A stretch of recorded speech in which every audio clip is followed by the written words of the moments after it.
Hello students, आप सभी का हार्दिक स्वागत है wizard of chemistry Prashant sir YouTube channel पर। तो स्टूडेंट्स, आज का टॉपिक है हमारा मोल अंश, या इसे मोल प्रभाज भी कहते हैं, इंग्लिश में से मोल फ्रैक्शन बोलते हैं। तो स्टूडेंट्स, हम आपके लिए बहुत ही बढ़िया वीडियो, एक से एक बढ़िया सिलेक्टिव वीडियो ला रहे हैं। तो प्लीज़ चैनल को सब्सक्राइब करें तथा लिंक को शेयर अवश्य करें, जिससे कि ये वीडियोज़ ज़्यादा से ज़्यादा स्टूडेंट्स के पास पहुंच सके और वो इन वीडियो को देख सकें। तो स्टूडेंट्स, आज का हमारा टॉपिक है मोल अंश, या मोल प्रभाज भी बोलते हैं, इंग्लिश में से बोलते हैं मोल फ्रैक्शन। तो मोल प्रभाज क्या होता है कि कोई विलयन है, और ज़्यादातर हम विलयन वाले चैप्टर में द्विअंगी विलयन की बात करते हैं, ऐसे विलयन की बात करते हैं जो दो पदार्थों से मिलकर बना है, जिसमें एक पदार्थ विलेय होता है और दूसरा पदार्थ विलायक। विलेय उस पदार्थ को कहते हैं जिसकी मात्रा कम होती है। विलयन में जिस पदार्थ की मात्रा क्वांटिटी कम होती है उसे विलेय कहते हैं, और जिसकी मात्रा क्वांटिटी अधिक होती है उसे विलायक कहते हैं। तो स्टूडेंट्स, आखिरकार मोल अंश क्या होता है या मोल प्रभाज क्या होता है?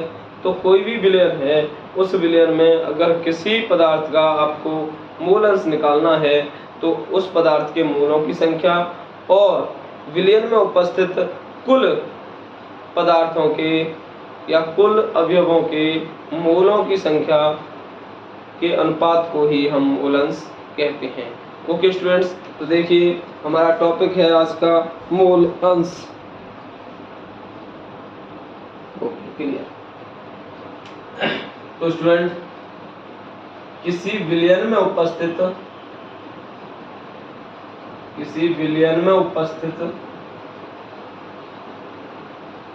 किसी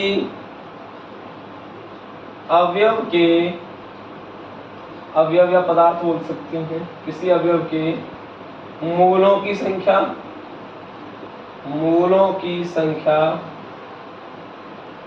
किसी अवयव के मोलों की संख्या तथा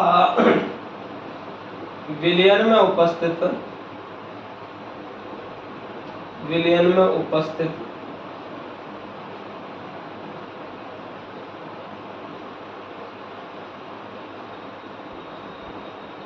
या फिर ऐसे भी बोल सकते हैं, विलयन में उपस्थित कुल मोलों की संख्या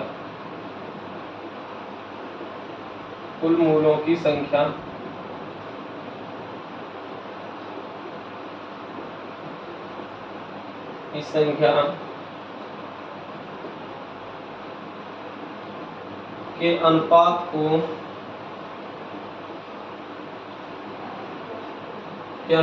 को उस अवयव का मोल अंश या मोल प्रभाज कहते हैं।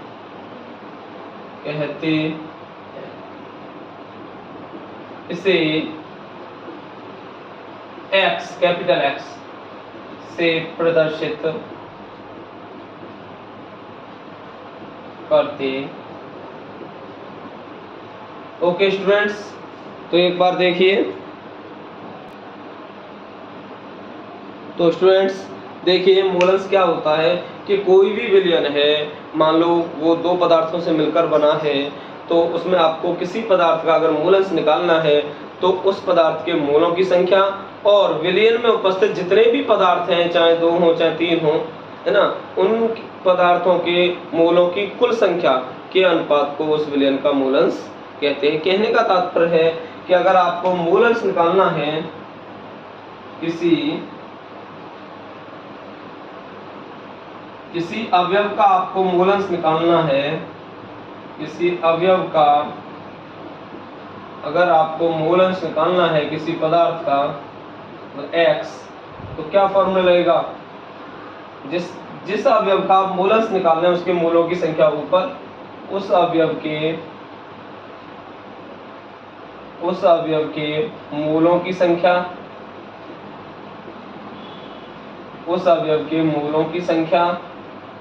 और अनुपात का मतलब बट्टे में इसके विलयन में उपस्थित कुल मोलों की संख्या, जितने भी पदार्थ हैं उनके मोलों की संख्या को नीचे जोड़ देते हैं, विलयन में उपस्थित कुल मूलों की संख्या। मान लो दो पदार्थ है तो दोनों के मूलों की संख्या को ऐड कर देंगे की संख्या, और ऊपर उस पदार्थ के मूलों की संख्या आती है जिसका आप मूल अंश निकाल रहे हैं। तो आप हमारा फॉर्मूला हो जाता है, कहने का तात्पर्य है कि किसी अवयव का आपको मूल अंश निकालना है किसी भी पदार्थ का, तो क्या करेंगे कि उस अवयव के मूलों की संख्या ऊपर और नीचे जितने भी पदार्थ हैं उनके मूलों की कुल संख्या। कहने का तात्पर्य है जितने पदार्थ से मिलकर विलयन बना है उनके मूलों की संख्या अगर हम निकाल लें तो मूल अंश हम आसानी से निकाल सकते हैं। तो स्टूडेंट्स आगे एक क्वेश्चन की तरफ देखते हैं। तो स्टूडेंट्स आइए, हमने अभी बताया था कि मूल अंश निकालने का फॉर्मूला भी क्वेश्चन लेते हैं कि 72 ग्राम जल और 92 ग्राम 92 ग्राम एथिल अल्कोहल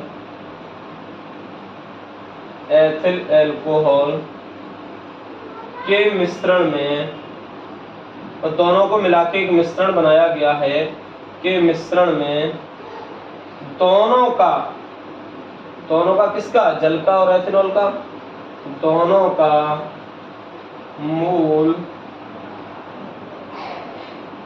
अंश ज्ञात कीजिए।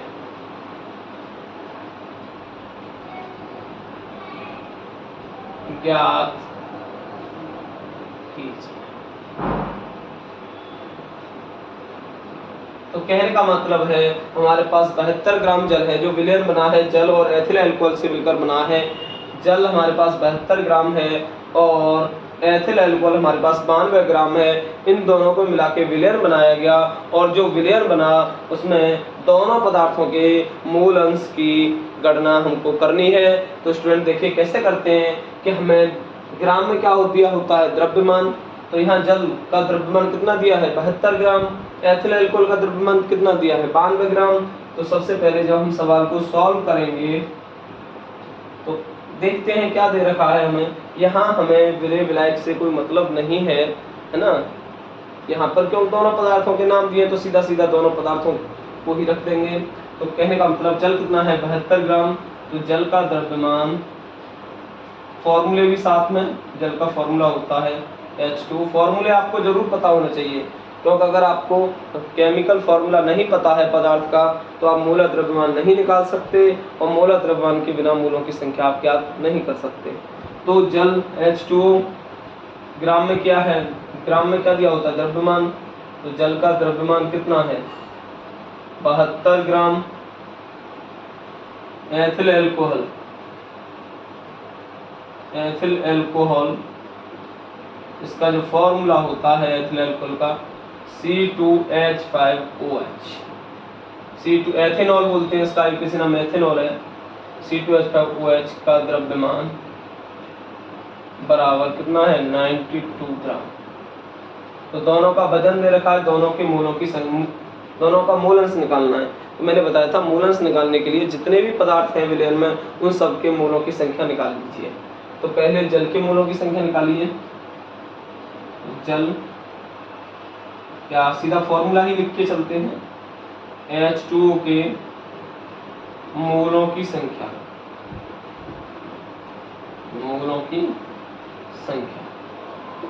तो जल के मूलों की संख्या हम कैसे ज्ञात करते हैं, मैंने बताया था पहले भी मूलरता और मोलरता में कि जब हम किसी पदार्थ के मूलों की संख्या निकालते हैं तो उस पदार्थ का द्रव्यमान बट्टे उस पदार्थ का मूलर द्रव्यमान।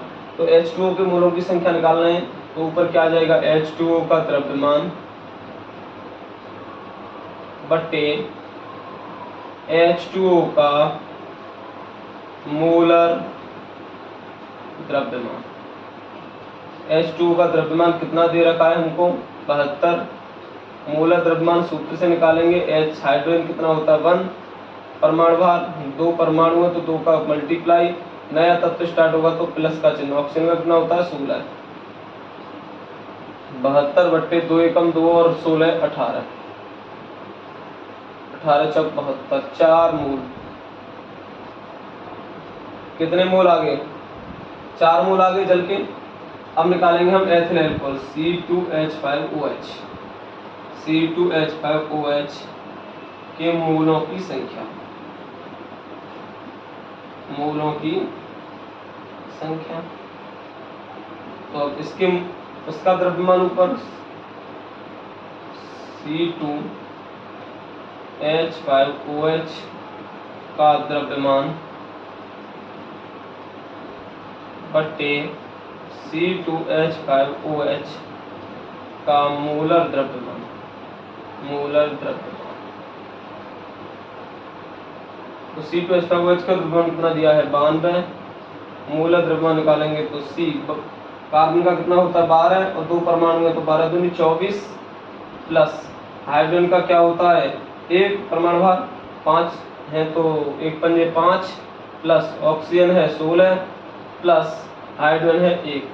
तो 92 बट्टे 24 और 5 29, 29 और 1 30 और 16 46, 46 दूनी 92 बराबर 2 मोल। तो दोनों पदार्थों के मोल निकल आए। अब हम क्या करेंगे? मोलंस निकाल लेंगे। तो किसी का भी निकाल लीजिए आप, पहले जल का निकाल लीजिए। मान लो H2O का मोलंस। जब तक आप मोलों की संख्या नहीं निकाल पाएंगे तब तक आप मोलंस नहीं निकाल सकते। तो हमने जल के मोलों की संख्या निकाल ली, दोनों पदार्थों के मोलों की संख्या निकाल ली। अब हम मोलंस निकाल रहे हैं। तो पहले हम जल का मोलंस निकाल रहे हैं। आप चाहें तो C2H5OH का भी मोलंस निकाल सकते हैं। तो जिस पदार्थ का मोलंस निकालते हैं, मैंने फॉर्मूला बताया था कि ऊपर उस पदार्थ के मोलों की संख्या। तो जल का मोलंस निकालना है तो ऊपर जल के मोलों की संख्या, मोलों की संख्या, और नीचे विलयन में जितने भी पदार्थ हैं उनके मोलों की कुल संख्या। तो विलयन में 2 पदार्थ हैं, जल और C2H5OH। 2 पदार्थों से मिलकर बनाया ना विलयन। तो दोनों की मोलों की संख्या, कुल मोलों की संख्या, तो दोनों के नीचे मोलों की संख्या को जोड़ देंगे। 2 ही पदार्थ हैं नीचे, उनको ऐड कर दूं। H2O के मोल, मोल मतलब मोलों की संख्या, प्लस C2H5OH के मोल, मोल मतलब मोलों की संख्या। तो ऊपर जल के मोलों की संख्या, जल के कितनी है? 4 बट्टे नीचे जल के मोल 4 प्लस इसके मोल 2, तो 4 बट्टे 6, 2 दूनी 4, 2 तिया 6, 2 बट्टे 3, 3 का भाग देंगे, 3 का 2 में ना जाने का 0, 3 छक्का 18, 3 छक्का 18, 3 छक्का 18। ठीक है। तो H2O का मोलंस, H2O का मोलंस हमारा आ गया 0.66। लास्ट वाला डिजिट 5 से ऊपर है तो लास्ट वाला एक अंक बढ़ा देंगे, 0.667। तो ये हमारे पास जल का मोलंस आ गया, मतलब एक पदार्थ का मोलंस हमने निकाल लिया, आंसर आ गया। अब हमें दूसरे पदार्थ का मोलंस निकालना है। किसका निकालना है? C2H5OH, एथिल अल्कोहल का। तो बेटा एथिल अल्कोहल का जब हम मोलंस निकालना है तो ऊपर एथिल अल्कोहलों के मोलों की संख्या और नीचे दोनों की ऐड होंगी। कहने का मतलब ऊपर एथिल अल्कोहल के मोलों की संख्या प्लस C2H5OH के मोलों की संख्या कितनी आ जाएगी? 2, और नीचे दोनों की ऐड ही होती है, 6 ही रहेगा। ठीक है। तो 2/6 उसको निकालेंगे जब हम, तो 1/, कितना आएगा? 3, तो 0.33 आ जाएगी। एक तरीका और है, अगर आप नहीं निकालना चाहते, अगर आपने एक दूसरे पदार्थ की मोलों की संख्या को पूरा सॉल्व करके नहीं निकालना चाहते, तो एक तरीका और है कि अगर आपने एक पदार्थ का मोलंस निकाल लिया है विलयन में और आपको दूसरे पदार्थ का मोलंस निकालना है, तो आप क्या करेंगे कि एक में से दूसरे पदार्थ का मोलंस निकालने के लिए हम क्या करते हैं कि एक में से जिस पदार्थ का मोलंस निकल आया है उसे घटा देते हैं। ठीक है। तो कहने का मतलब है हमें किसका मोलंस चाहिए? C2H5OH का मोलंस। तो हम क्या करेंगे कि एक में से किसका मोलंस निकल आया है? जिस पदार्थ का मोलंस निकल आया है उसे घटा देते हैं। तो एक में से H2O का मोल अंश घटा दीजिए। तो देखिए आगे 1 माइनस H2O का मोल अंश क्या है? 0.667। तो जब घटाएंगे तो क्या आंसर आएगा? 0.333। तो ये इसका मोल अंश निकल आया, किसका निकल आया? C2H5OH का मोलस। ठीक है, कहने का मतलब एक पदार्थ का जब मोलस निकल आए दूसरे का निकालना हो तो एक में से जिसका आपने मोलस निकाल लिया है उसको घटा दो, दूसरे का आसानी से निकल आएगा, पूरा सॉल्व करने की आपको जरूरत नहीं पड़ेगी। अगर आप सॉल्व करना चाहते हैं तो मैं देखो थोड़ा साइड में यहाँ बता देता हूँ, आप ध्यान दें कि अगर आपको C2H5OH का मोलस निकालना था तो ऊपर C2H5OH के मोलों की संख्या लगाते, कितनी है 2, और नीचे दोनों के मोलों की संख्या ऐड होती 4 + 2, तो 2/6, 2 एकम 2, 2 तिया 6, तो क्या हो जाता 1/3, 3 का भाग देते, 1 में ना जाने का 0, 10 हो जाते, यह वही आती, तो आंसर वही आएगा, चाहे आप एक में से घटा दें जिसका निकल आया उसका मोलस तो दूसरे का निकल आएगा, चाहे आप सॉल्व कर लें। ओके स्टूडेंट्स, देखिए मैं बताया था, तो उम्मीद करते हैं कि आपके समझ में आ चुका होगा ये सवाल। तो एक बार आप नोट कर लीजिए या स्क्रीनशॉट ले लीजिए, है ना। तो ये एक चीज़ विशेष ध्यान रखिए कि जब एक पदार्थ का मोलस निकल आता है तो दूसरे पदार्थ का मोलस निकालना हो तो हम एक में से घटा देते हैं, ठीक है, जिसका निकल आया है, तो दूसरे पदार्थ का हमें आसानी से मोलस प्राप्त हो जाता है। तो आप एक बार स्क्रीनशॉट ले लीजिए या नोट कर लीजिए।